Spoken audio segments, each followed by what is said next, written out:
It's often the case that truly great horror plays upon primal universal anxieties, often the sort of things our parents warned us about as children, and Blair Witch is a prime example. Now listen here, little Yati, my father used to say to me, before you go out tonight, remember, never ever expect much from any horror franchise that's more than 15 years old and only ever really had one decent film in it. But Daddy, I quite liked Freddy vs. Jason. But son, you mustn't forget that while the crossover was certainly gratifying, it's difficult for modern viewers to get past the dated CG gore effects. Now run along and play, and if those rowdy boys next door dare you to go into the haunted forest again, remember, nobody likes a pussy. So Blair Witch is a new first-person psychological horror game based on the Blair Witch mythos. Oh, piss off, Lionsgate Entertainment. What the fuck is the Blair Witch mythos? It's a spooky forest that kids go missing in. If that's copyrightable now, you'd better get busy suing the Brothers Grimm and literally everyone who's told a campfire story. Blair Witch could easily be an adaptation of any story about a troubled protagonist in a spooky forest, meaning 90% of walking simulators. Speaking of Blair Witch, it's developed by Bloober Team, the lads behind Observer and Layers of Fear, and it's been pretty heartbreaking watching their progress these last few years as they fall off the walking simulator wagon again and again. They knew they had a problem after Layers of Fear, so Observer tried to pace itself by breaking up the long walking simulator binges with the occasional puzzle. Then there was a second Layers of Fear game, so I guess they felt they'd earned a cheat day, but now with Blair Witch it looked like they were really making a go at creating a game that you can't just get through by holding down the W key. There's puzzles and mechanics centered around your doggy friend, and it's even got something one could slightly interpretively call combat. For a while it seemed like Bloober Team were making so much progress, but then I guess the pressure of it all got to them and they ended up calling on one of their enablers and collapsing onto a bare mattress to huff on a great big bag of walking simulator for the last hour or two of the game. Oh, Bloober Team, you've let me down, you've let yourself down. All this walking just isn't healthy. You need to wean yourself off it with some lazy, gratuitous violence. Anyway, in Blair Witch the game, we step into the shoes of original character Do Not Steal, Jonathan J. Generic Man, as he enters the spooky forest of Burkittsville to help look for a missing child. But complications arise because it turns out he's a war veteran with PTSD. And the Blair Witch apparently wants to get some use out of the correspondence course she took with Silent Hill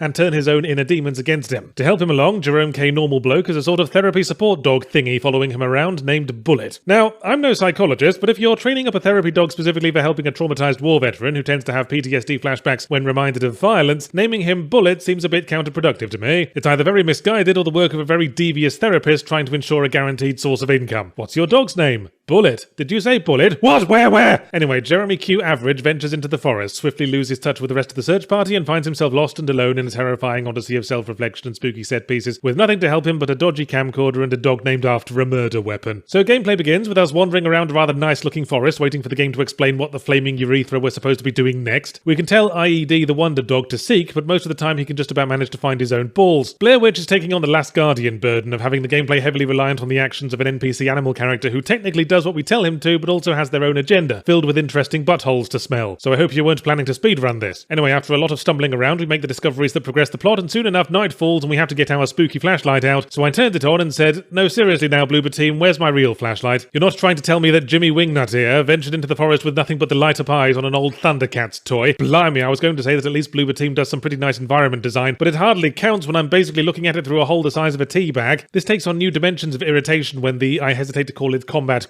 that I mentioned gets introduced. It's Alan Wake-ish in that you have to fend off flickering horrors in the dark by shining your light on them, except your flashlight is to Alan Wake's flashlight what a spaghetti hoop is to a steel cock ring. So the resultant gameplay feels like someone pulled a bag over our head and pushed us into a rowdy frat party where we stumble around confused for a while as guffawing strangers give us atomic wedgies. The idea is you're supposed to watch White Phosphorus the dog and point your light in the direction of whatever he's barking at, but visibility is so poor that you'll have just about enough time to find a brief glimpse of his little doggy bum before the monster switches position again and smears another coating of raspberry jam onto your spectacles. Oh, but I'm sure this particular gripe will come back from the QA department with a big fat working as intended sticker on it. You're supposed to be confused and disoriented and scraping through the combat with barely a single square inch of your cotton Y-fronts left unbesmirched, which may or may not succeed, but this has the Alan Wake shattered memories problem in that the gameplay demands the horror can only happen to you under specific circumstances, when it's pitch dark and while the dog's with you. So if either of those aren't the case, then you can skip unconcerned through the forest picking flowers, or more likely disinterestedly holding down the W key. One could hardly call the combat or the puzzle's core mechanics, though, not when, spoiler alert, Gulf War Syndrome the dog does get taken away and there's still about 2 hours of game left, which is largely spent going through yet another of Bloober Team's trademark "ooh, isn't it a shame Silent Hills got cancelled, push W to power the ghost train walking simulator wagon fall-off sequences, tracking through the same rooms of the Blair Witch house over and over again with the details slightly changing. But I think what really kills my recommendation is the ending. I got a bad ending, this not being the sort of game that ends with a pizza party and the Wizard of Oz finally granting the main character a personality, but then I discovered that there was also a good ending, so I looked up what you need to do to get the good ending, and apparently it involves not killing the monsters us with your flashlight. Oh, sorry, kind of thought I should defend myself against the flickering, screeching thing that kept running up in the dark and kicking me in the balls as scary music played. But apparently I was supposed to be the bigger man. Get the bogeyman around the negotiating table, see if he'll compromise and just bite off the kidnapped child's legs. Obviously, we expect you to defend yourself, Yards. You're supposed to get the bad ending on your first run. It's for replay value. Oh, well, in that case, up yours, Blair Witch. I'd rather replay my last prostate exam.